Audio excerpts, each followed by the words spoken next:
Now, can we welcome, please, to the Bavard Bar stage, our second Bavarder of the evening, the fabulous Dr. Blay Whitby.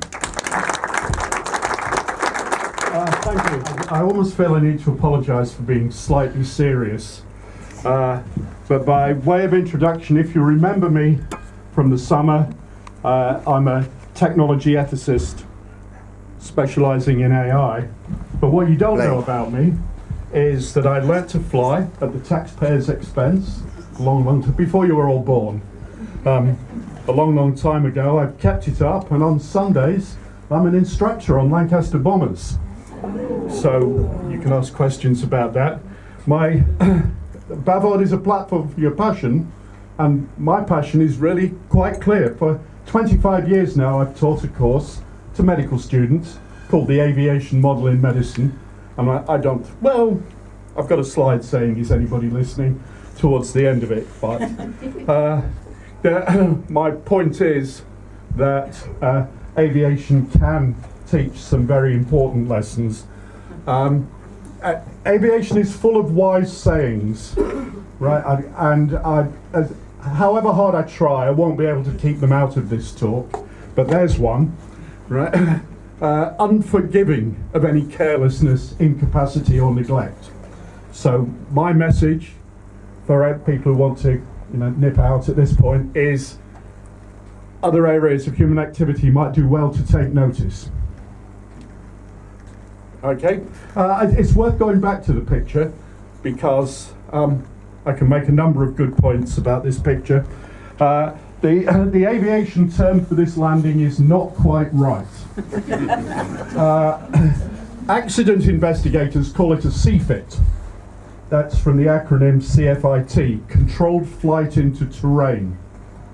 Pilots have a different name for this type of accident. They call it the rock-filled cloud accident. Right? And that's an important lesson. That could be lesson 0 for anyone who does any management, has to look after children, or anything like that. You might say, oh, what an idiotic thing to do. Controlled flight into terrain. But from the perspective of the person who's doing it, it's not so stupid, is it? The wise saying that pilots say is, remember, clouds are like chocolates. Some of them have hard centres. And that's this type of accident. Right. I'm not saying just blindly imitate aviation, it's got everything right. But I am saying some hard-won knowledge, and it really is hard-won. None of these lessons were easy for aviation. I'm serious about this. If you've never heard, who's heard of CRM?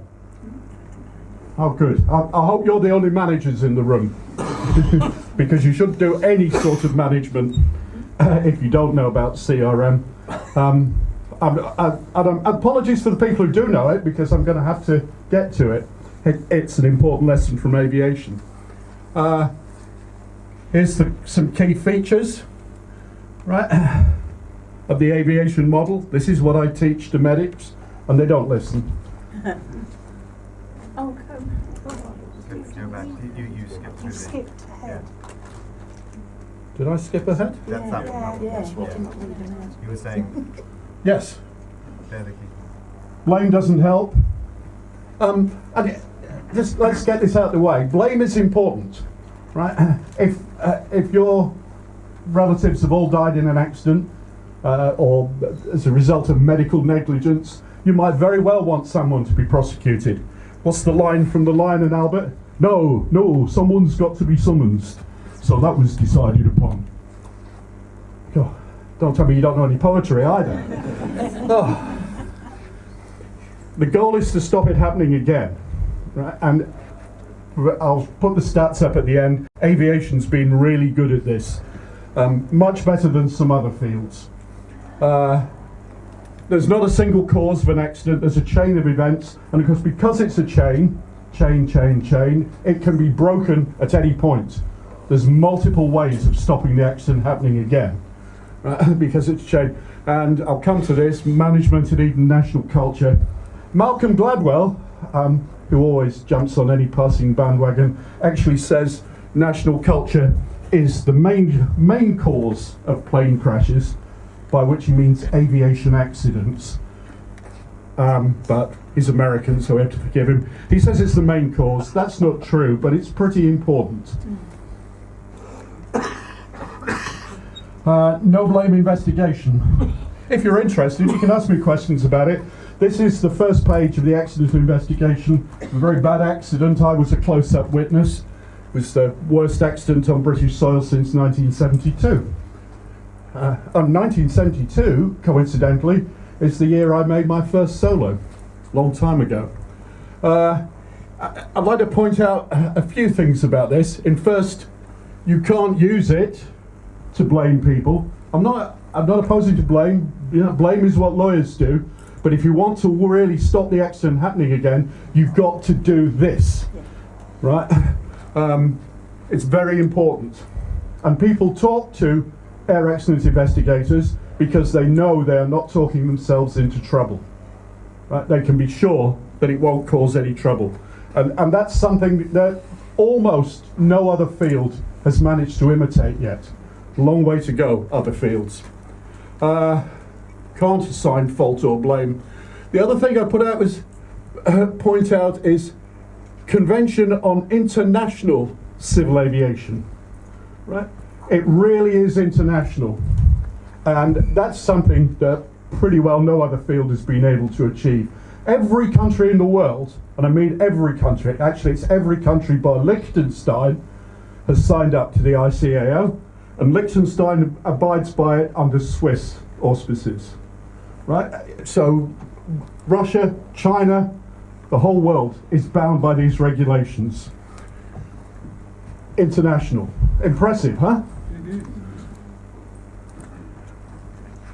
Really getting no blame wasn't easy. In fact, it was incredibly difficult. Here, did I mention witty sayings? This is actually outside the Civil Aviation Authority building at the old Gatwick Airport. Got it? Safety is no accident. Well, safety wasn't an accident. It was very, very hard to achieve. So, no blame investigation. Investigate, don't speculate. You want what really happened. Publish the results worldwide. Under the ICAO, English is the international language of aviation.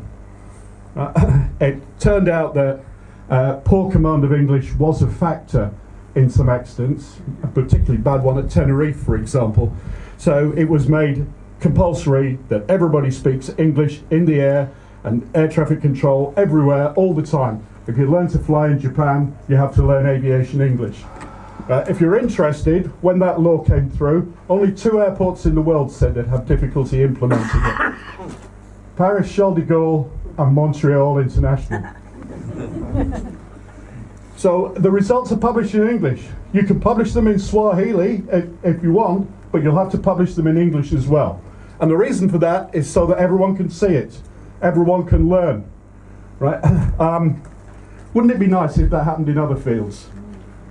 Wouldn't it be nice if I could go and look at the Horizon Code and see where all the errors were made? Right? But or have descriptions of the management decisions in English. Wouldn't that be nice? But the reason for doing that is if you keep the accident secret, it will happen again. It's as simple as that. And data shows where the problems are. Data gathering's been important in aviation. So, I talked about looking at it from the pilot's point of view, a rock-filled cloud rather than a CFIT. Blaming the user, gather data, data shows where the problems are. And data gathering was really important in aviation. If you're interested, do pilots make errors? Yes, all the time. Right? These are the main causes. Oh, this is a Whitbyism. It stands for this is not an exhaustive list. There are other reasons for making errors, not least being certain substances in the bloodstream, which will be tested for in every aviation accident and are often a factor.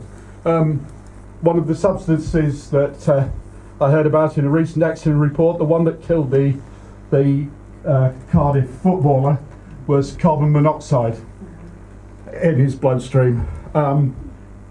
That is an important thing. Obviously, lack of attention, which usually means distraction, and almost anything can be a distraction, and steps have been taken to deal with a lot of these. Lack of adequate information.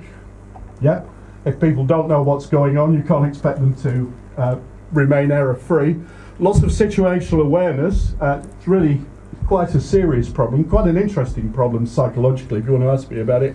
And CRM, our old friend, creeping back in there. Originally it stood for Cockpit Resource Management, but now it's Crew Resource Management, because the whole crew's put in there. Let me talk about fatigue for a minute, because fatigue is a major cause of people making errors. And constantly in aviation, things are being tightened up. Part of lesson 2 is collect data, a great tool, a very useful tool. In fact, remember 1972, that bad accident on British soil? As a result of that, cockpit voice recorders made compulsory on all airliners. That was an invaluable source of data. And the cockpit voice recorder remains an important sort of data. How do you tell when pilots are fatigued from a cockpit voice recorder? They start making jokes and laughing and engaging in banter. So if you're in the workplace and you hear that's going on, you should be thinking, fatigue, because that's the major symptom. And of course there are very strict rules about how many hours pilots can work, and following an accident, the work record back for maybe weeks will be checked, and some airlines push their pilots too hard, and that's a factor in accidents as well. Now, of course, I've got a friend who's a consultant in A&E, a senior consultant now, the senior consultant, I better not say too much, had I? A senior consultant in an A&E in a local hospital, a big local hospital. And he phoned me up for a discussion. We were talking about this sort of stuff, and he said, I've just worked a double shift, and I said, there's lots of evidence from aviation that you will underperform if you do that, to which he said, well, better a tired me than no one, right? And when I stand up at medical safety conferences and say fatigue is the major cause of mistakes, they say, we're doctors, we can recognize fatigue. Well, yes, fine. Diagnosing it, if that's what a doctor does. What are you going to do about it, right? That's the question. Data collection, right? Flight data recorder, compulsory. We know what the aircraft was doing before it hit the tree. Right? We know what was going on in the cockpit, the chat, or the banter, or the all sorts of conversations, right? So we've got that data. This is the Air Safety Reporting System in the States and the Confidential Human Factors Reporting System introduced in Britain a long, long time ago, right? Confidential reporting. The way this works now is anyone, and that could be a baggage handler or a desk clerk, can report something they think imperils the safety of an aircraft, right? And they can do it completely anonymously. All these, they're both charities, independently managed. All they do is file it, right? Because then if there is an accident, there's data on, oh look, it nearly happened hundreds of times in the past. That would be interesting, right? Data collection. Psychology of decision making. I'll get on to. Well, we've got 5 minutes left, got to crack on. Have you all heard of the risky shift? Some people have. It's simple, really. A shared decision is more likely to be a risky decision because people lose the responsibility. So the worst thing a captain can do is turn around the cockpit and say, gentlemen, do you think we should try to make it into Toronto? Because then you will, right? Yeah. One person has to own the decision, right? It's the captain's responsibility. They say, no, weather's outside the limits, get me the plates for Montreal, right? One thing that came out splendidly from cockpit voice recorders was the domineering captain and the compliant co-pilot, right? Where captains simply, well, the co-pilot knew that things were wrong. The best one was an Alaskan Airlines flight that crashed, where the co-pilot is saying, "You're not going to make it, John. You're not going to make it, John." John, of course, is flying. The captain, he's already put the co-pilot in his place. He turns to the flight engineer and says, "Doug, what's the difference between a duck and a co-pilot?" "I don't know, John. A duck can fly." Well, that's put him in his place, hasn't it? This is bad CRM, very bad CRM. This is how it was learned, right? And it carries on, "You're not going to make it, John." And the last thing on the cockpit voice recorder is, "There you are, John. I told you you wouldn't make it."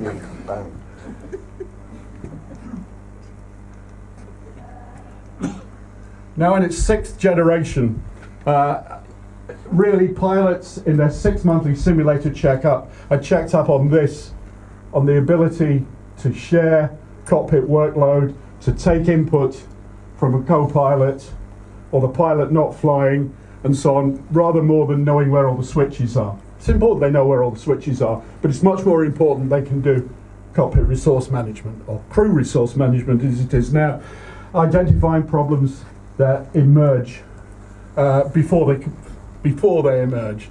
And one of the interesting things that came up from this is cultural variation.